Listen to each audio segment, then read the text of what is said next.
Ang pagsasalo sa banal na tingin, pagkaloob mong si Frank ay makapabinabang sa hapag ni Kristo sa kabilang buhay sa pamamagitan na rin ng anak mong mahal kasama ng Espiritu Santo magpasawalang hanggan. Amen. Huling paghahabilin at pamamaalam, mga kapatid, bago natin hatid sa huling hantunan si Frank, pag-ukulan natin siya ng huling pamamaalam, pahayag natin ang ating pagmamahal sa Kanya, tanggapin natin ang maluwag sa kalooban ng Kanyang pagpanaw, at umasa tayo magkikita muli sa piling ni Jesus.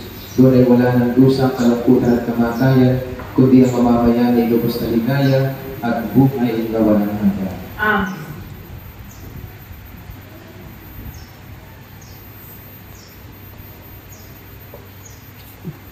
Mga anghel, mga banal, tanang nasa kalahitan, hali kayo at samahan. Ilaw namin pumanaw sa piling ng po. Si Kristo mag-aakay sa kandungan ni Abraham upang doon ay kumimlay. Ang ilaw namin pumanaw sa piling ng po. Sa ilaw na walang hanggan, kapayapaan kailan may pagkamitin at may kapal. Ang ilaw namin pumanaw sa piling ng po. Mga naming mapagmahal, inihahabrin namin sa iyo si Frank na pumanaw sa buhay na ito. Huwag mo siyang pababayaan at pamalagin mo siyang buhay sa iyong piling. Alang-alang sa iyong awa at pag-ibig, patawarin mo na sana ang kanyang mga pagkukulang at nagawang pagkakasala.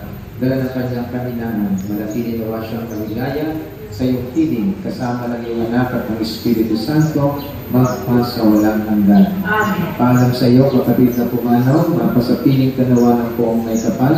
Ang pagpapala ng Diyos ay baunin mo sa ngalan ng Ama at ng Anak at ng Espiritu Santo. Amen. Sa paradiso, magkikita muli tayo, samahan ka ng mga santo, kahit na may nauna, tayo rin ay magsasama upang lagi tayo lumigaya sa piling ng Diyos Ama. Amen. Amen. Kapayapaan kailanman ang igawad ng may kapal sa ibaong ating mahal, siya nawa ay silayan ng ilaw ng naman ng hanggan.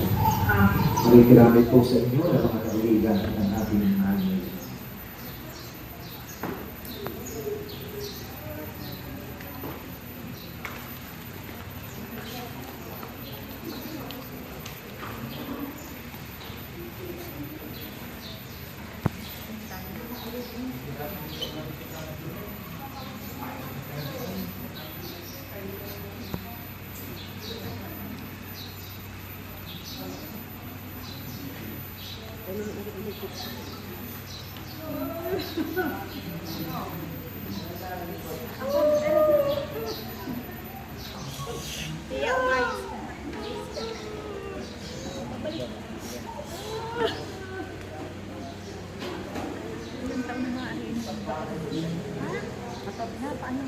May sakit po ako doon po.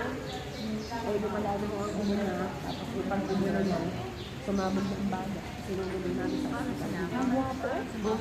Panganay mo, paano sumabog ang baga? Buong umuna ko ng hugaw. Pumutak niya. Nahirapan ako sa katay. Oo. Alin mo ang kanyang ama, yung mali ko. Oo, ang inahoy. Kapatid mo.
Aring nga, payo na doon din nila sa pagkakas. Ano pala ang patungan na?